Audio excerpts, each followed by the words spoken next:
परम पावन परम सत्य आदर्श श्री चरणों में वंदन। श्रद्धास्पद मुनिश्री के चरणों में वंदन मुनि। अहो प्रभु अजिता जिनेश्वर आपरो ध्यान ध्यान हमेशा हो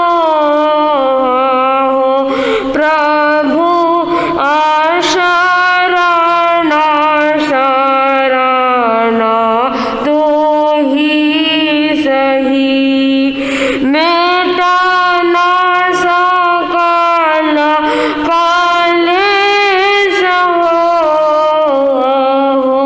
प्रभु तुम ही दायक शिव पंथना अहो प्रभु उपशमरस भरी आपरी वाणी सरस विशाल हो प्रभु मुगति निसरणी मनोहरो सुयामित ब्रह्म जाल हो प्रभु तुम ही दायक शिव पंथना अहो प्रभु उभय बंधन आप आखिया राग द्वेष विकराल हो प्रभु हे तू नरक निगोदना राजा मूरख बाल हो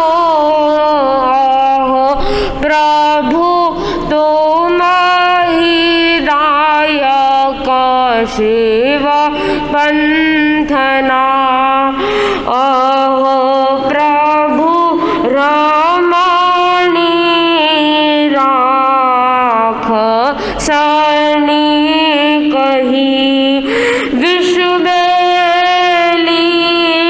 मोह जाल हो प्रभु काम भोग किं पाकसा दाख्यादीन दयाल हो प्रभु तुम ही दायक शिव पंथना अहो प्रभु विविध उपदेश देहि करी ते तारा नार नार हो प्रभु भव सिंधु पोत तू ही सही तू ही जगत आधार हो प्रभु तुम ही दायक शिव पंथना अहो प्रभु शरण आयो तो साहिबा बस रयाही माय हो प्रभु आगम वयन अंगी करी रयो ध्यान तुझ ध्यान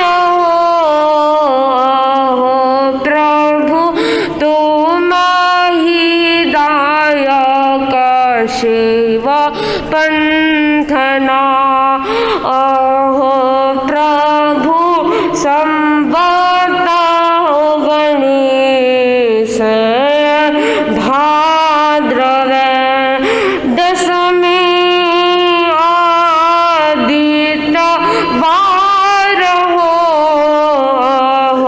प्रभु आपतना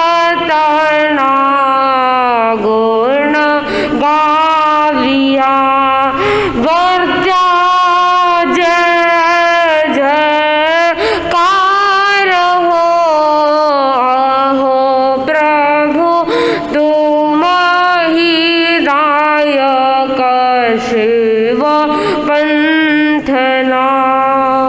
ओम आनंदानंद आस्था के धाम महातपस्वी शांतिदूत आचार्य श्री महात्मा जी श्री चरणम कोटि कोटि वंदन। श्रद्धेय मुनिश्री के पावन चरणम भाभरा वंदन। उपस्थित श्रावक श्राविका गण, बड़ा ही सुंदर कहा गया है। नाणम पयासयरम ज्ञान प्रकाश कर है। जिस व्यक्ति के चेतना के भीतर ज्ञान का प्रकाश फैलता है, उसकी चेतना निर्मलता की दिशा में आगे बढ़ती है। 84 लाख जीव योनि में संसार के इस अंधकार में भटकते हुए प्राणियों के लिए ज्ञान जो है प्रकाश स्तंभ है, दीप स्तंभ है। जो व्यक्ति, जो प्राणी ज्ञान की किरण को पकड़ लेता है, वह अपने घट में रहे हुए अंधकार को नष्ट करके प्रकाश फैला सकता है। और जिस व्यक्ति को ज्ञान हो जाता है, वह चेतना के ऊर्ध्वारोहण की दिशा में आगे बढ़ सकता है।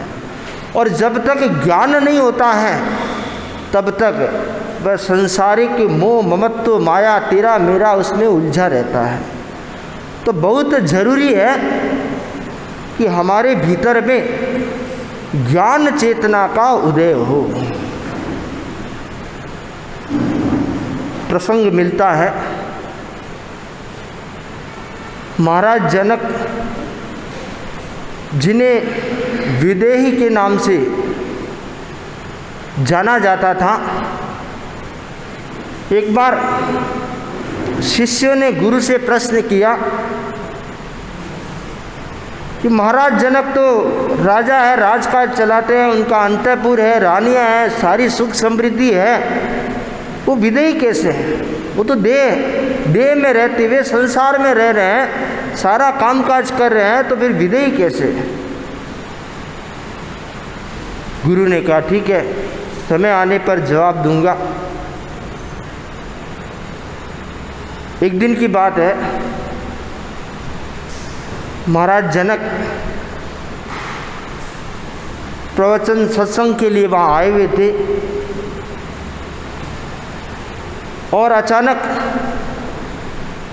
जो सन्यासी लोग ठहरे हुए थे, उन कुटिया में आग लग गई। नगर में आग लगी, वह फैलती फैलती कुटिया तक आ गई। राजा जनक के महलों में भी आग लगी। जैसे ही जो गुरु के शिष्य सन्यासी थे, उनको पता चला कि कुटिया में आग लग गई है, उठ उठ के दौड़े और अपना कुटिया में से सामान बाहर निकालने लगे। थोड़ी देर बाद आग शांत हुई, सब शिष्य वापिस आकर बैठ गए। तब गुरु ने राजा जनक से पूछा कि महाराज, आपके महलों में भी आग लगी थी और फिर भी आप यहाँ सत्संग में बैठे रहे, वहाँ पर आपका अंतःपुर है, वहाँ पर आपकी धन संपदा है। तो राजा जनक बोले, महाराज मेरा पीछे कुछ भी नहीं है, मेरा मेरे साथ ही है। जो जल रहा है वो मेरा नहीं है, और जो मेरा है वो जलना ही, वो जलेगा नहीं। मेरी आत्मा है, मेरी चेतना है, मेरा ज्ञान है, वो हमेशा मेरे पास में है। वह किसी के जलेगा नहीं, किसी के नष्ट किए नष्ट नहीं होगा। इसलिए मुझे बीच में सत्संग छोड़ करके बीच में जाने की जरूरत नहीं कि मेरा कुछ जल रहा है। गुरु ने शिष्यों से पूछा, भाई तुम सत्संग में बैठे थे तो बीच में उठकर कैसे गए? तो बोले, गुरुजी वो कुटिया में आग लग गई थी तो कुटिया में अपने कमंडल पड़े थे, अपने कपड़े पड़े थे, उनको संभालने गया था कहीं जल नहीं जाए। गुरुजी ने कहा, देखो यही फर्क है तुम्हारे और राजा जनक में। राजा जनक को इसीलिए विदेही कहा जाता है, विदेही कहा जाता है कि वो देह में रहते हुए भी ममत्व से मुक्त है। उनका संसार के प्रति आकर्षण नहीं है, संसार के प्रति ममत्व नहीं है। मेरा परिवार महल जल रहा है कि धन संपत्ति जल रही है, परिवार पीछे है, उसकी चिंता नहीं है। उनको तो सिर्फ अपने चेतना की चिंता है, कल्याण की चिंता है। इसलिए सत्संग जैसे परम रस को छोड़ करके वो कहीं पर भी नहीं है। और तुम लोग एक कमंडलू 5-50 पैसे का कमंडलू और दो जोड़ी कपड़े, वो जल नहीं जाए उसके लिए कुटिया की ओर भाग रहे। इसलिए तुम्हारे में और जनक में ये फर्क है, उसे विदेही कहा जाता है। तुम लोग अभी साधना में प्रवेश किए हो, साधना सिद्ध नहीं हुई है। गुरु ने कहा कि जनक के हृदय के भीतर ज्ञान का प्रकाश हो चुका है, और ज्ञान का प्रकाश जब हो जाता है तब संसार का ममत्व अपने आप तिरोहित हो जाता है, कम हो जाता है, आसक्ति घट जाती है। और ज्ञान का प्रकाश नहीं होता है, सिर्फ ज्ञान का भार ढोते हैं, बोझा ढोते हैं, तो वहाँ पर ममत्व और आसक्ति कम होना बहुत मुश्किल है। इसलिए भीतर में ज्ञान का प्रकाश करो, और ज्ञान का प्रकाश जब होगा तब संसार के बंधन अपने आप टूटते चले जाएंगे। गौतम स्वामी जब भगवान के पास में आए तब वो ज्ञान का भार ढो रहे थे।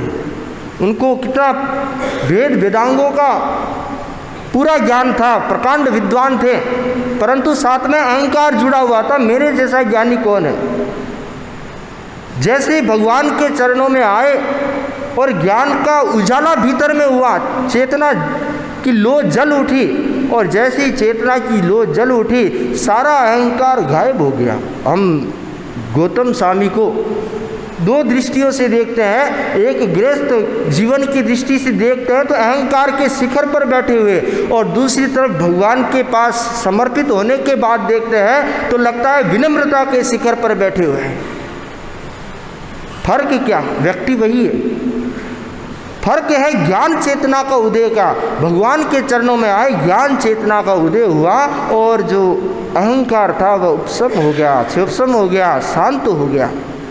तो ज्ञान चेतना का बड़ा मूल्य है। हमारे भीतर में ज्ञान चेतना का उदय हो, सिर्फ किताबों का भार नहीं, सिर्फ मस्तिष्क में विचारों की भीड़ नहीं, हमें भीतर का जो आत्म चेतना से जो ज्ञान उत्पन्न होता है उस ज्ञान की खोज में आगे बढ़े, पुरुषार्थ करें, प्रयत्न करें, ज्ञानावर्ण क्रम का 6 क्षोभशम करें। ज्ञानावर्ण क्रम का 6 क्षोभशम होगा तो भीतर से अपने आप ज्ञान प्रकट होगा, और वही ज्ञान व्यक्ति को मोक्ष के द्वार तक ले जा पाएगा। इन्हीं मंगल कामनाओं के साथ ओम आरंभ। अहिंसा के अवतार भगवान महावीर स्वामी के श्री चरणों में कोटि से वंदन। अहिंसा यात्रा के प्रवर्तक आचार्य श्री महासमन जी के श्री चरणों में कोटि से वंदन। मुनिवृंद, उपस्थित धर्म प्रेमी भाई बहनों, आज का विषय है कैसे रहे भीड़ में अकेले। भगवान महावीर की वाणी है, एकस्य जंतो गतिरा गतीय। प्राणी अकेला जन्म लेता है, अकेला ही मृत्यु को प्राप्त होता है, अकेला ही सुख का अनुभव करता है, और अकेला ही दुख का अनुभव करता है, अकेला ही अतीत की स्मृति करता है और अकेला ही वर्तमान में जीता है। सारी क्रियाएं जीव अकेला करता है। अध्यात्म का महान सूत्र है, एगो में सासो अप्पा नाण दंसन संजुओ शेषा में बाहिरा भावा सव्वे संजोग लखा। कितना सुंदर का है। ज्ञान दर्शन से युक्त आत्मा वही शाश्वत है, बाकी सब प्रपंच है। जहाँ संयोग है वहाँ वियोग है। लेकिन आदमी मोह के वशीभूत होकर, अज्ञान के वशीभूत होकर क्या कहता है, ये मेरा परिवार है, ये मेरा समाज है, ये मेरा देश है, ये मेरा कुटुंब है। भगवान ने कहा है कोई किसी का नहीं है, इसलिए तुम भीड़ में अकेलेपन की आराधना करो। जब तक कर्म है तब तक तुम्हारे को जन्म मरण करना पड़ेगा। जब तक तुम संसार में है तब तक तुम तीन बातों पर चिंतन कर। कैसे रहे भीड़ में अकेला, उसके लिए सबसे पहला बिंदु बताया है अस्तित्व का बोध। व्यक्ति को अपना बोध हो जाए। क्या बोध हो जाए? मैं कौन हूँ, कहाँ से आया हूँ और मुझे कहाँ जाना है। बार बार इसका चिंतन करता रहता है, बार बार इसका अनुभव करता रहता है, निरीक्षण करता रहता है। को हूँ, मैं कौन हूँ, सो हूँ मैं आत्मा हूँ। यदि ये बोध हो जाए तो वो कहीं भी रहे तो भी वह अकेलेपन की आराधना करेगा, अकेलेपन की अभ्यर्थना करेगा। आदमी स्वयं के बारे में कम सोचता है, दूसरों के बारे में ज़्यादा सोचता है। वह कौन है, कहाँ से आया है, कहाँ जाएगा। ज्ञानी जन कहते हैं तू दूसरों के बारे में मत सोच, अपने बारे में सोच, अपना बोध कर, मैं कौन हूँ। हमने गीतिका भी लिखी है और संभवतः आपके पास में पन्ना भी है। आत्मा में रम जाऊं, आत्मा सम समता में नहा समंदर, सम समता में नहा समंदर, मन को विमल बनाऊं, आत्मा में रम जाऊं,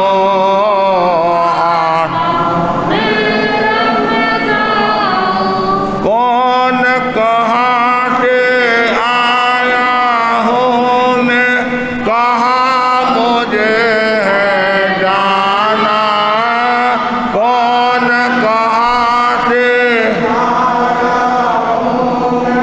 कहाँ मुझे है जाना, क्या करना, क्या किया और क्या।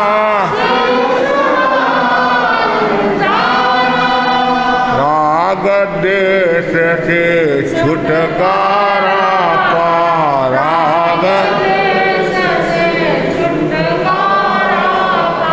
अजर अमर पद पाऊं, आत्मा में रम जाऊं।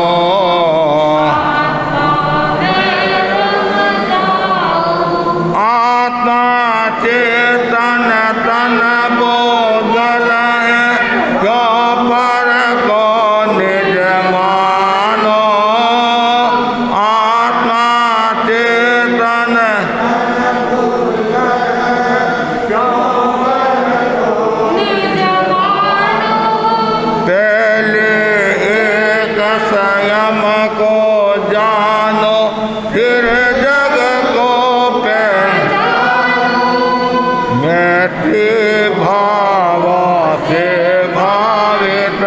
मन मैत्री भाव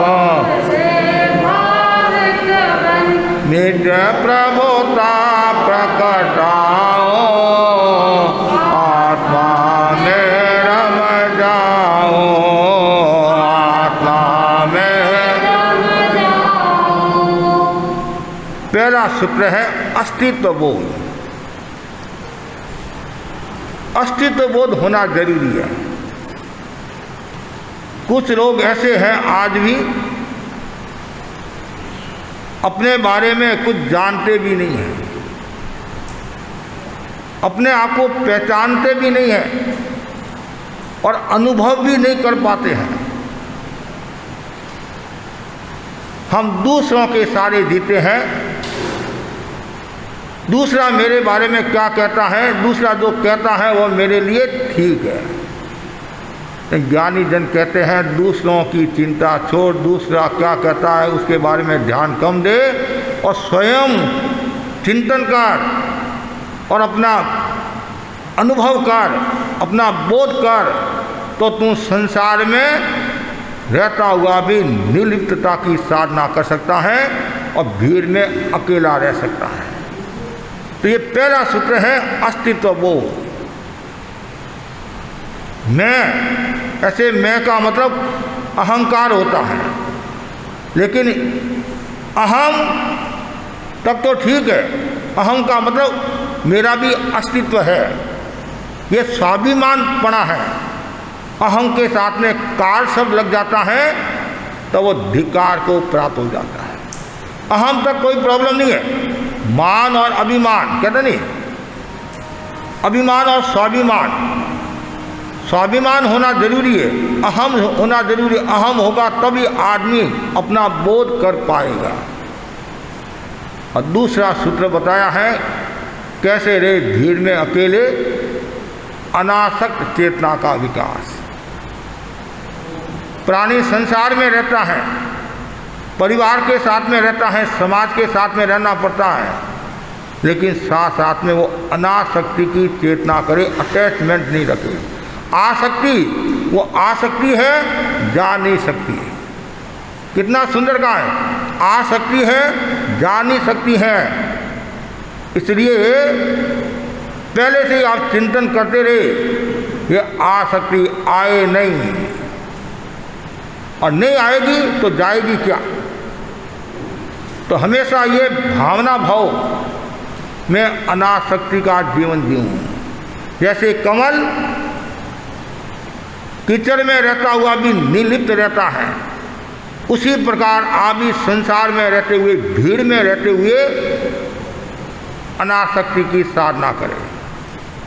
श्रीमद् रायचंद का कितना सुंदर दुआ है, जे समदृष्टि जीवड़ा करे कुटुंब प्रतिपाल, अंतरंग न्यारा रहे ज्यों धाय खिलावे बाल।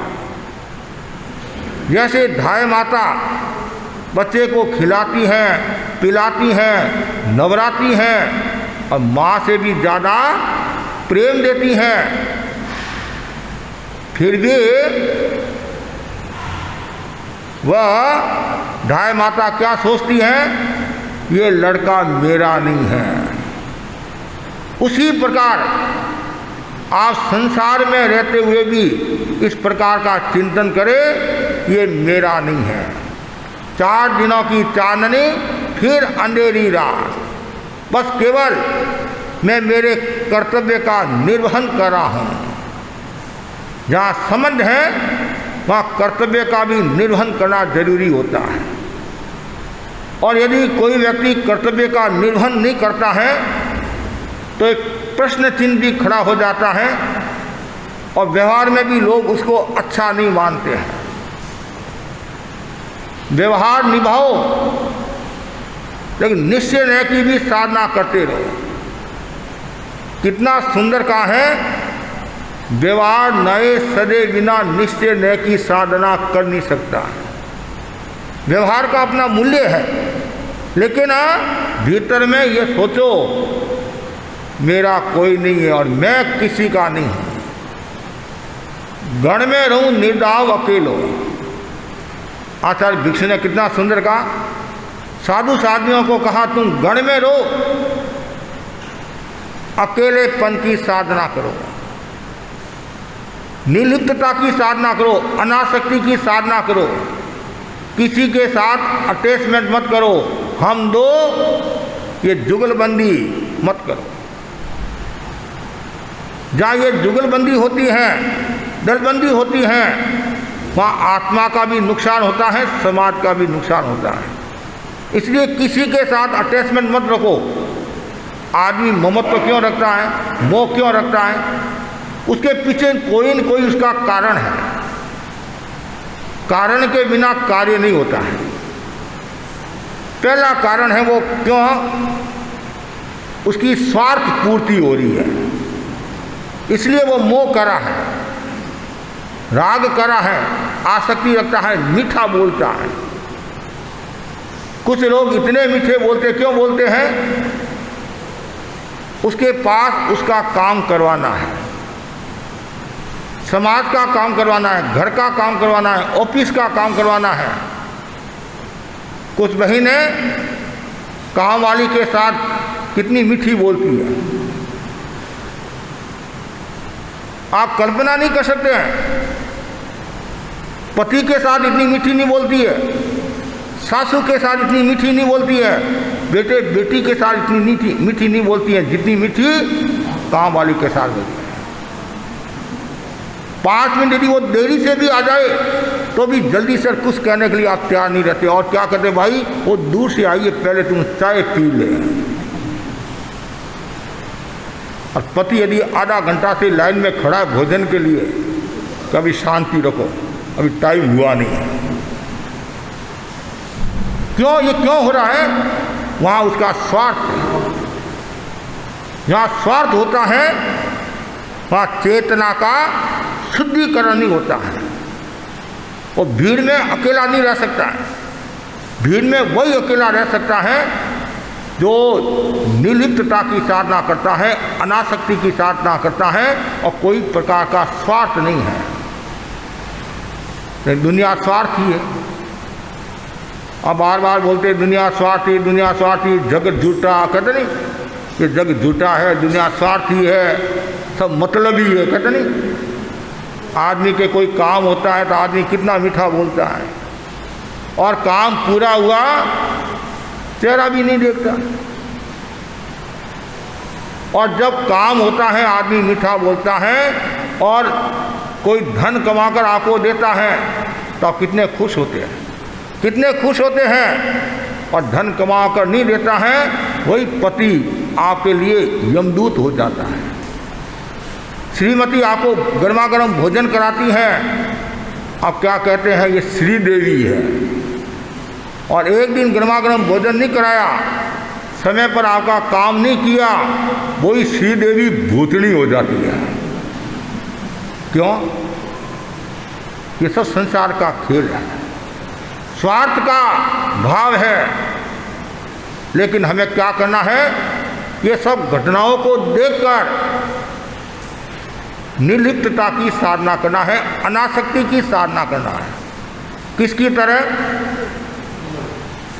भरत चक्रवर्ती की तरह। भरत चक्रवर्ती संसार में रह रहा है, 6 खंड का मालिक है, और दुनिया का संसारी जीवों में सर्वोच्च प्राणी है। चक्रवर्ती से बढ़कर दुनिया में कोई व्यक्ति नहीं है। अध्यात्म की दृष्टि से तीर्थंकर से बढ़कर कोई प्राणी नहीं है, और संसारी जीवों की अपेक्षा चक्रवर्ती से बढ़कर कोई प्राणी नहीं है। इतना बड़ा व्यक्ति होने के बावजूद भी फिर भी वो अनासक्ति की साधना कर रहा है। हर पल हर क्षण उसको मौत दिख रही है। मुझे एक दिन जाना है, कर्म करते समय भी वो सावधानी रख रहा है, मेरे कर्मों का बंध न हो जाए। कितनी सुंदर बात है।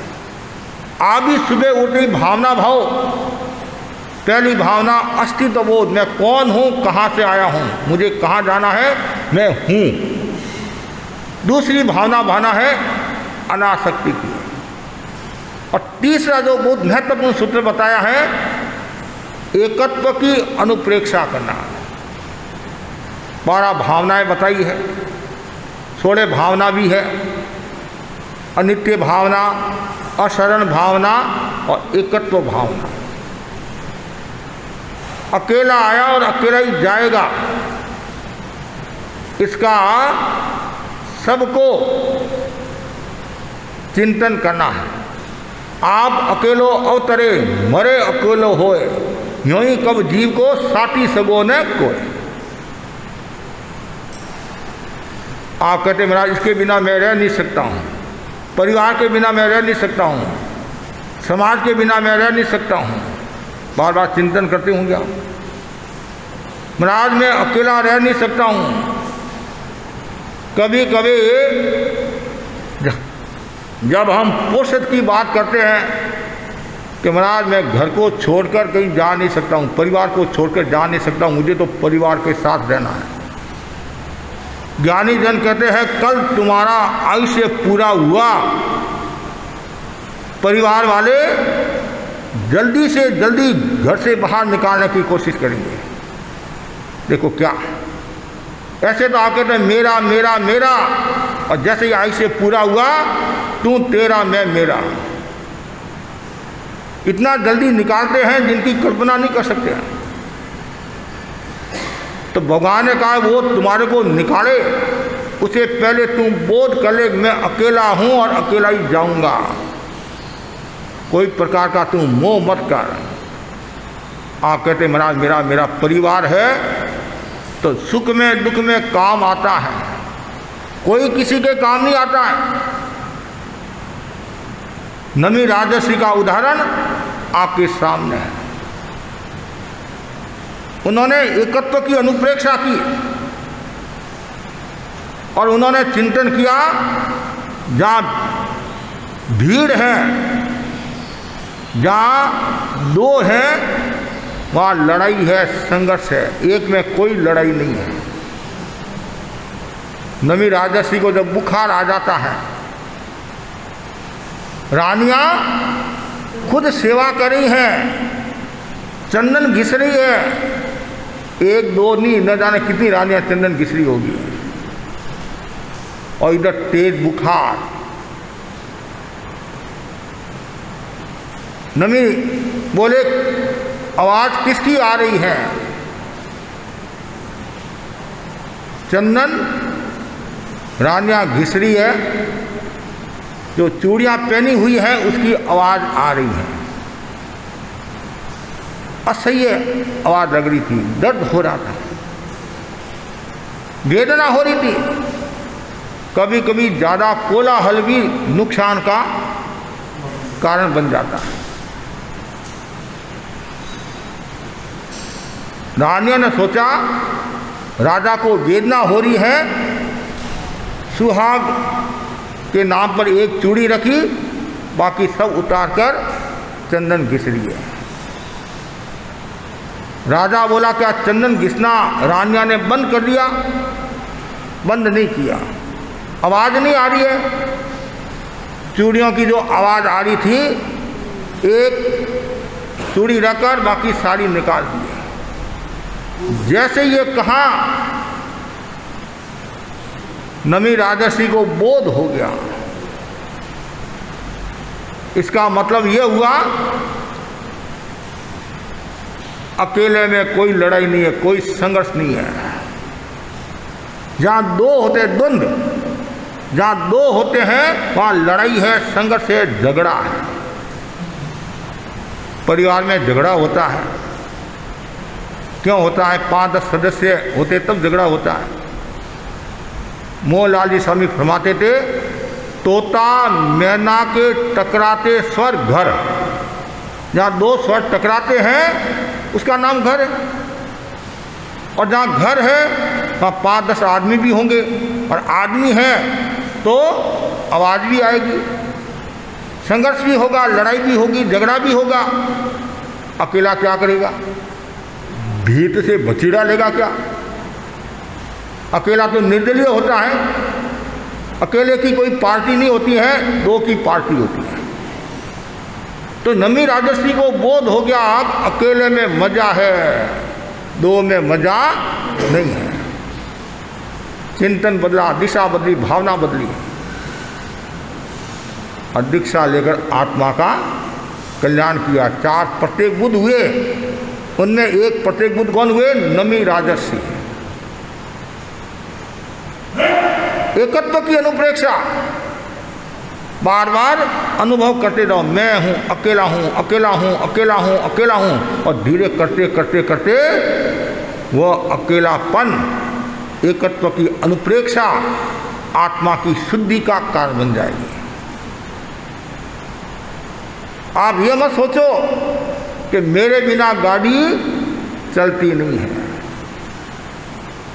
कुछ लोग कहते हैं महाराज मैं दुकान बंद कर नहीं सकता हूँ, दुकान को छोड़कर आ नहीं सकता हूँ, पीछे कोई संभालने वाला नहीं है। ज्ञानी जन कहते हैं तुम भ्रम में है, कल 100 साल तुम्हारे को पूरे हो गए, क्या पीछे परिवार वाले भूखे मरेंगे क्या? ये तुम्हारा भ्रम है कि मेरे बिना गाड़ी चलती नहीं है, मेरे बिना समाज चलता नहीं है। महाराज मैं इसलिए अध्यक्ष बन रहा हूँ, दूसरा कोई यहाँ है नहीं, कोई समाज को संभाल नहीं सकता है, इसलिए मैं अध्यक्ष बन रहा हूँ। ये तुम्हारा भ्रम है, मिथ्या अवधारणा है। इसलिए ये चिंतन करो, मैं नहीं हूँ तो भी समाज चलेगा, मैं नहीं हूँ तो ही घर परिवार चलेगा। ये मोह मत करो, आसक्ति मत रखो। और आप बार बार कहते हैं मेरा परिवार, ममत्व ममत्व, मोह मोह मोह। महाराज कितना मेरा अच्छा परिवार है, कितनी मेरी सेवा करता है, ये करता है, सुख में दुख में काम आता है। और जब आदमी के दुख आता है तब पता चल जाता है कितना वो काम आ रहा है। 3 दिन आदमी यदि घर पर रह जाए बुखार के कारण, तो चौथे दिन औरत खुद बोलने लग जाती है, घर पर बैठे क्या करते, जाओ दुकान कमाई करो। अरे बेचारा से चला नहीं जाता है। वो एक बहुत सुंदर कहानी आती है, हमारे पुराने साधु साधु कहानी फरमाते थे। एक हलवाई था जिसका नाम गेवरचंद था। क्या नाम था? इधर तो कोई गेवरचंद जी नहीं है, नहीं केसिंगा में। हाँ गेवरचंद, और गेवर मिठाई का नाम भी है। राजस्थान में गेवर खूब चलता है, इधर तो मुझे पता नहीं, इधर नहीं चलता है, और कम चलता, मतलब कम चलता है, कम चलता है। तो वो गेवरचंद हलवाई की दुकान करता था, बहुत प्रामाणिक आदमी था, ईमानदार आदमी था, सबका हितैषी था। कभी भी वो अन्याय नहीं करता, बेईमानी नहीं करता, धोखाधड़ी नहीं करता। चाहे छोटा बच्चा आया है, चाहे बड़ा आया है। पास में एक हलवाई की दुकान और थी। कंपटीशन तो होता ही है, बाप और बेटे के बीच में ही हो जाता है, ये तो दूसरे थे। परिणाम ये आया, गेवरचंद के खूब कमाई, पड़ोसी के कमाई नहीं। कोई भी ग्राहक उसकी दुकान पर विशेष नहीं जाता। हमने भी एक जगह अनुभव किया, हमारा चातुमार डोंबिवली महाराष्ट्र में था। 2 दुकानें पास पास में हार्डवेयर की होगी संभवतः। एक ही दुकान पर इतनी भीड़ और एक ही दुकान पर विशेष लोग नहीं है। तो मैंने सहज एक व्यक्ति को पूछ लिया कि महाराज जिसकी दुकान पर भीड़ ज़्यादा है वो ईमानदार है, बेईमानी नहीं करता है, धोखाधड़ी नहीं करता है, और जिसकी दुकान पर भीड़ नहीं है वो बेईमानी करता है, 1 नंबर का धोखेबाज है। अब बोलो आप, आज भी ऐसे अनेक भाई बहन मिल जाएंगे जो ईमानदारी के साथ काम करते हैं, उनके कोई कमी नहीं रहती है। बस केवल मन की अवधारणा है कि हम धोखाधड़ी करेंगे, ऐसा वैसा करेंगे तब कमाई होगी, ये एक मिथ्या धारणा है। और ऐसी कमाई घर में आ भी गई, वो कमाई टिकेगी नहीं है, और टिक भी गई कोई न कोई घर में बीमार रहेगा, कुछ न कुछ घटनाएं घटती रहेगी। ऐसी मेरी व्यक्तिगत अवधारणा है। अब वो पड़ोसी ने सोचा, हलवाई ने सोचा, उससे वह ईर्ष्या करता, प्रतिशोध का भाव रखता। और ईर्ष्या बड़ी खतरनाक है। ऐसा कहा जाता है ईर्ष्या के कारण व्यक्ति का मस्तिष्क खोखला हो जाता है, और ईर्ष्या के कारण, द्वेष के कारण, घृणा के कारण अल्सर की बीमारी हो जाती है। जो घाव बोलते हैं पेट में घाव, ये बड़ा कारण नफरत, घृणा, ईर्ष्या, प्रतिशोध। और उसने सोचा क्या करें, और यहाँ तक कि राजा भी उस घेवर्सन हलवाई से प्रभावित था। दूर दूर तक सब लोग उधर आते हैं। उस हलवाई ने सोचा राजा के कान भर दूं, राजा को मैं वश में कर लूं, मेरा काम हो जाएगा। और आप जानते हैं राजा, योगी, अग्नजल, इनकी उल्टी रीत, डरता रहे जो फरसराम थोड़ी पाड़े प्रीत, ऐसा भी कहा जाता है। और ऐसा भी कहा जाता है राजा कानों के कच्चे भी होते हैं, ऐसा भी कहा जाता है राजा कानों के कच्चे होते हैं। अब वो राजा के पास गया, हाथ जोड़े और कहा राजन, मैं किसी के घर की चिंता नहीं करता हूँ, लेकिन आप मेरे राजा हो, आप न्यायविद हो, और मैं केवल आपसे रिक्वेस्ट करने के लिए आया हूँ। आप जिस हलवाई पर विश्वास करते हो वह एक नंबर का बेईमान आदमी है। राजा बोला चल, झूठा आरोप लगाता, वो तो बहुत अच्छा आदमी है, नीतिवान आदमी है। एक बार गया, 2 बार गया, 3 बार गया, 4 बार गया। अब बार बार आदमी कान भरता है तो कभी न कभी असर हो ही जाता है कि ठीक। चला गया, राजा के मन में आया आदमी नीतिवान है, गुणवान है, फिर भी मुझे एक बार परीक्षा करके देखना चाहिए। कर्मचारियों से कहा जाओ तुम और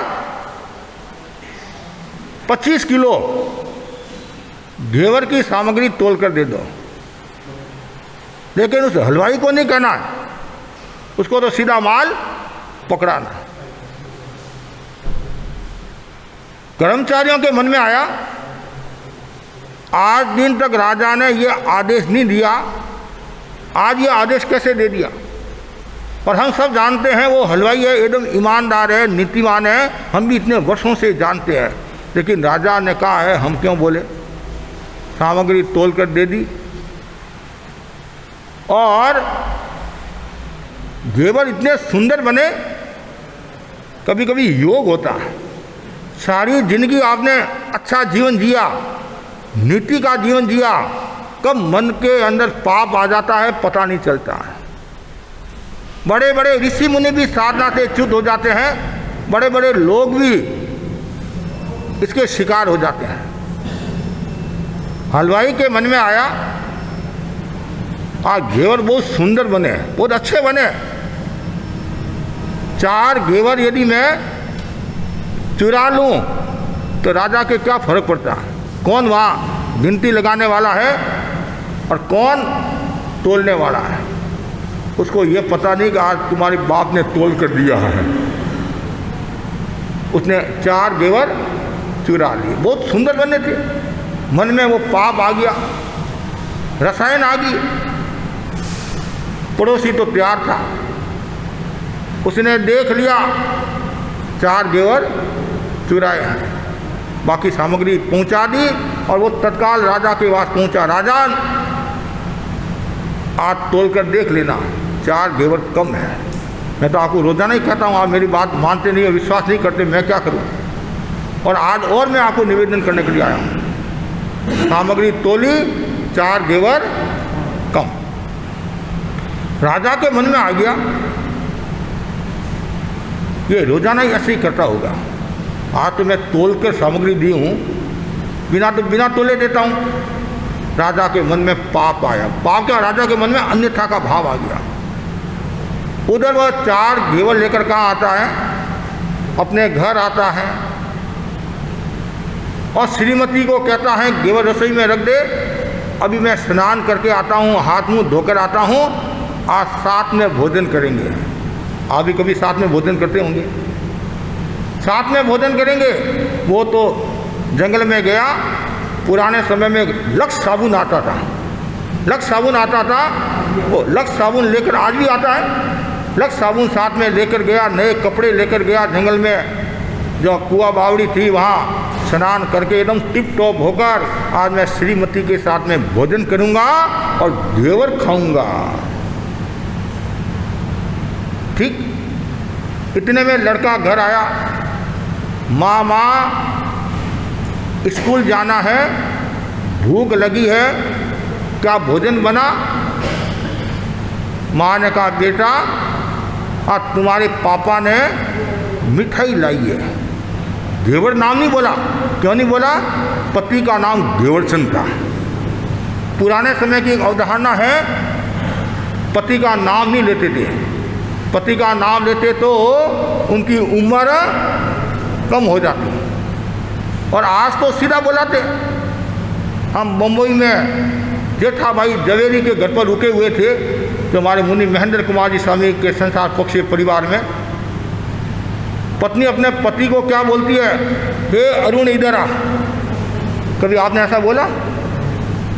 हे अरुण इधर आ। मैं तो देखता रह गया। अब मारवाड़ में तो ऐसा कभी सुना नहीं, लेकिन गुजरात में ऐसा चलता।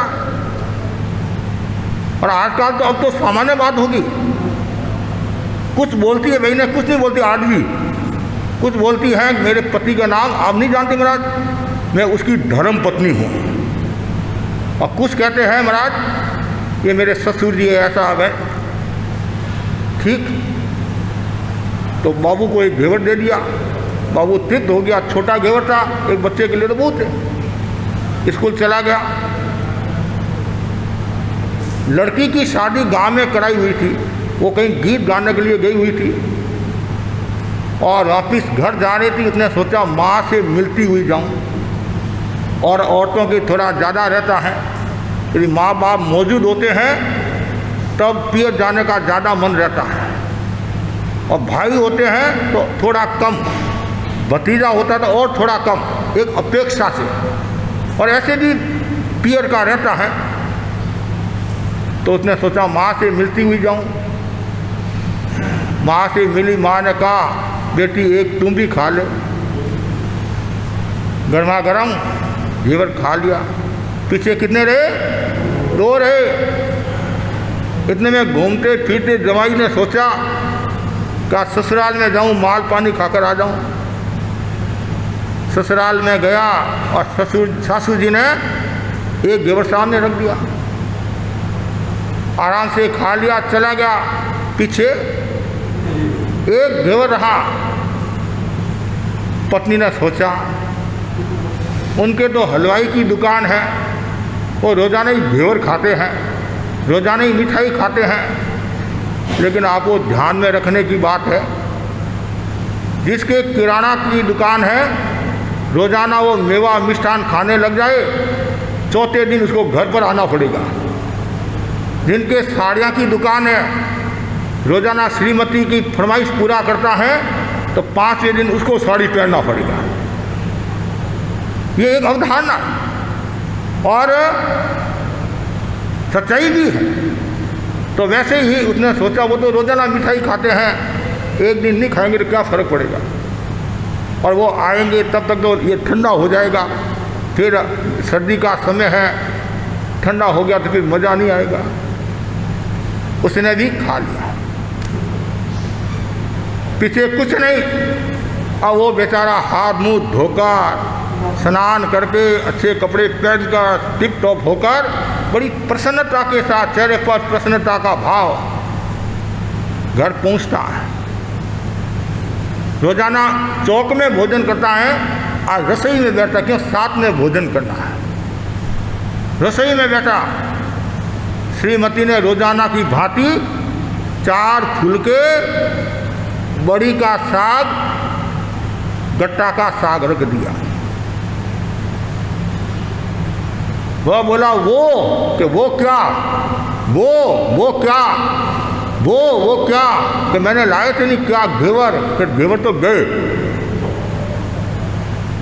कहाँ गए? एक पप्पू, एक बेटी, एक जवाई, एक मैंने। आप तो रोज़ाना ही खाते हो। हलवाई ने सोचा इतने कर्म किए, जिंदगी में पहली बार तो चोरी की और हाथ कुछ भी नहीं आया। कहते नहीं, हाथ भी जड़ाए और होले भी नहीं मिले, राजस्थान की कहावत है ना। ये तो सोच रहा है, चिंतन कर रहा है, इतने में राजा के कर्मचारी आ गए। कहा नारायण चोर तो चोरी करता है, हाथों में हथकड़ी डाल कर राजा के सामने प्रस्तुत कर दिया। राजा बोला, अरे ये घर तो डाकन भी छोड़ती है, तुमने मेरे को भी नहीं छोड़ा। इसका मतलब है तू रोजाना चोरी करता होगा, मेरे साथ तो तू ऐसा बोलता मैं ऐसा हूँ वैसा हूँ।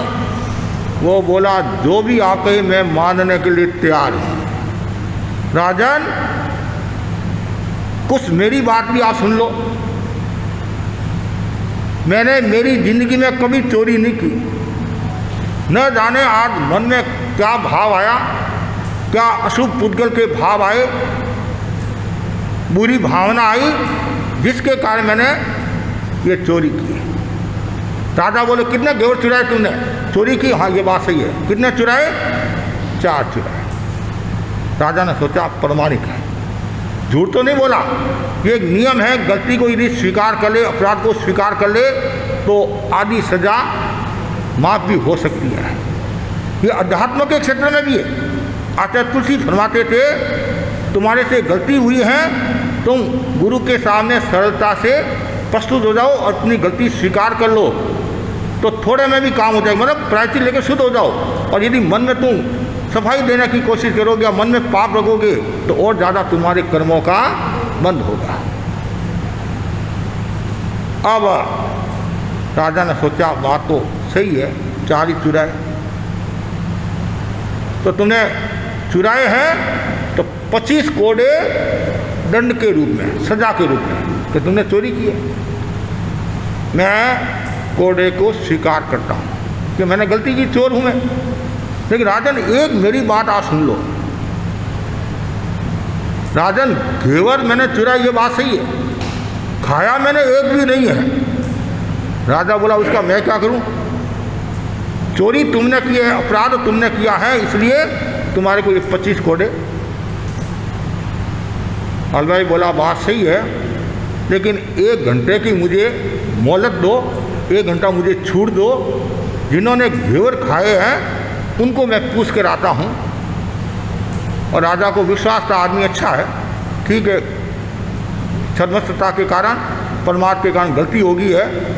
1 घंटे की छूट दी। घर आया, सबसे पहले बाबू के पास आया। बाबू, पिताजी फरमाओ, तुमने ये जो घेवर खाया था नहीं? हाँ, बहुत जोरदार था, बहुत स्वादिष्ट था। ऐसा घेवर तो मैंने मेरी ज़िंदगी में कभी नहीं खाया। तुमने घेवर खाया है तो तुम्हारे को कोड़े खाने पड़ेंगे, 6 नहीं कोड़े खाने पड़ेंगे। उसने कोड़ा का नाम पहले कभी सुना नहीं था। उसने सोचा कोई मिठाई का नाम होगा कि पापा लाओ और मिठाई खाऊं और कोड़ा लाओ। कि यहाँ नहीं खाना, यहाँ, अरे मिठाई तो यहाँ से खाई जाती है, मुँह है। कि नहीं नहीं, ये चोरी का था और तुमने खाया है, इसलिए 6 कोड़े तुम्हारे को खाना पड़ेगा। वो बोला, क्या कहा? चोरी का माल? आप तो अपने आप को राजा हरिश्चंद्र मानते हो, सत्यवादी मानते हो, प्रमाणिक मानते हो, और आप ऐसी घटना करते हो।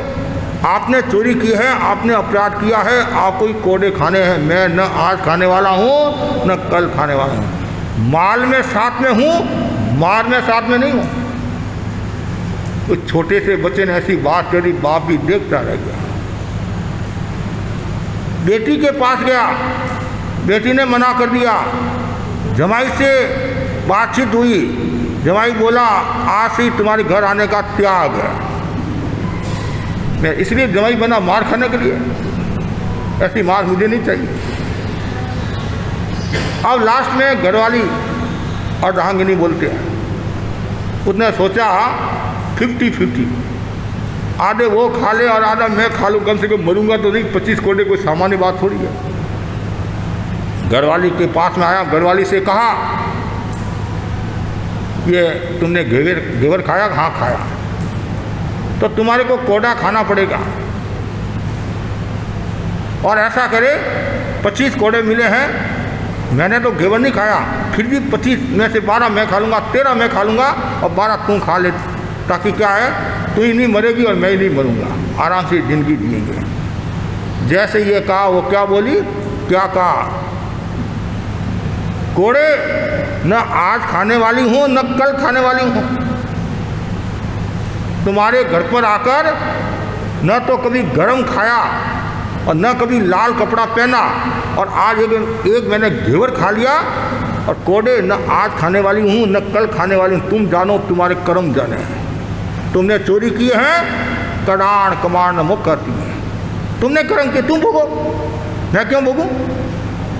कहते हैं उस हलवाई को बोध हो गया, उसको बोध हो गया, अस्तित्व बोध हो गया कि कोई किसी का नहीं है। जिस परिवार के लिए मैंने इतना पाप किया, जिस परिवार के लिए मैंने इतना कर्म किया, परिवार को मैंने पाला पोसा सब कुछ किया, और आज मेरे दुख आया और परिवार मेरे से दूर हो गया। कहते हैं उसको बोध हो गया, एकत्व की अनुप्रेक्षा होगी, अकेला आया हूँ और अकेला ही जाऊँगा। तत्काल वो राजा के पास आया, हंसता हंसता, और राजा से कहा, राजन जल्दी से जल्दी 25 कोड़े लगाओ। राजा भी देखता रह गया, चेहरे पर प्रसन्नता का भाव। राजा बोला, क्या बात है, जल्दी लगाओ। अरे हुआ क्या, उसने सारी बात बताई। कहते हैं राजा को भी बोध हो गया, आज तो इसकी घटना घटी है, इसके साथ ऐसा व्यवहार हुआ है, कल मेरी रानियाँ मेरे साथ में भी कर सकती है।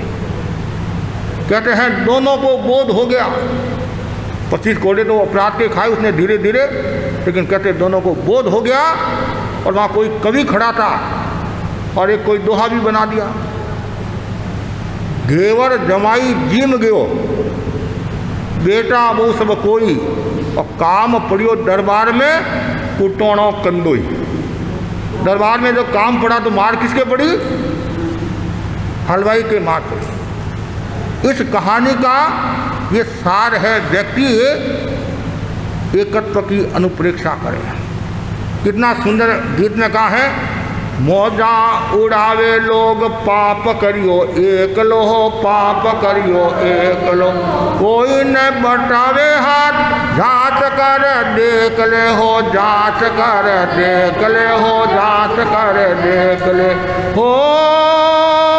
वाल्मीकि घटना साप सुनावे, तनरो कलरो भरोसा नहीं, तनरो कलरो भरोसा नहीं, तनरो। कितना सुंदर कहा है, मौजा उड़ावे लोग पाप करियो एक लो। पाप कोई करता है, मौजा कोई उड़ाता है। लेकिन इस कहानी से, घटना से आप प्रेरणा ले और आज से आप सावधान हो जाओ, कोई किसी का नहीं है। आप संसार में रह रहे हो, आपके कर्म है तब संसार में रहना पड़ेगा। संसार में रहते हुए भी आप, भीड़ में रहते हुए भी अकेलेपन की आराधना करो। कैसे रहे भीड़ में अकेले? अकेला, ऐसे तो अकेलापना आपको अच्छा नहीं लगता है, महाराज मैं अकेला नहीं रह सकता हूँ, लेकिन फिर भी भीड़ में आप अकेलेपन की आराधना करो। उसके लिए 3 सूत्र हैं। अस्तित्व बोध, पहला कौन सा है? अस्तित्व बोध, अपना बोध हो जाए। दूसरा निर्लिप्तता, निर्लिप्तता, अनासक्ति, अनासक्ति। और तीसरा है एकत्व की अनुप्रेक्षा, और उसके लिए आप प्रेक्षा ध्यान का प्रयोग करें, एकत्व की अनुप्रेक्षा करें, कायोसर करे, स्वाध्याय करे, आत्मचिंतन करे, प्रवचन सुने। जब तब की साधना करते रहे तब भीड़ में अकेलेपन की आराधना कर सकते हैं। तो बस मैं इतना ही आपको कहना चाहता हूँ, सभी भाई बहन इस कहानी से शिक्षा ले कि अब मुझे जीवन को बदलना है, चिंतन को बदलना है और निर्मोही की तरह साधना करना है। राजा मोह जीत था नहीं, मोह जीत, जिसने मोह जीत लिया, तो हमें भरत चक्रवर्ती की तरह, नमी राजर्षि की तरह जीवन जीना है, ताकि हमारा ये भाव भी सुधरे और अगला भाव भी सुधरे। इसी आशा के साथ ओम आराम।